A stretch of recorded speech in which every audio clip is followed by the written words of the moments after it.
To set volume up and down keys, a shortcut for assistant menu feature in Samsung Galaxy S23 Ultra, swipe on the top of the screen and then tap setting icon. Scroll down the screen to find accessibility. Tap accessibility and then tap advanced setting. Tap volume up and down keys. Scroll down the screen and then select assistant menu.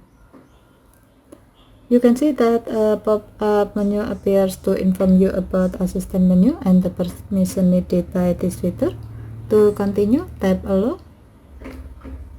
Now you can easily enable or disable this feature by pressing and holding the volume up and down keys for 3 seconds. And then select assistant menu. When assistant menu is enabled, you can see that there's a floating button contains with a menu of easy to reach button. It will let you replace hardkeys, gesture, and other command interaction. Okay, thank you for watching. Have a nice day.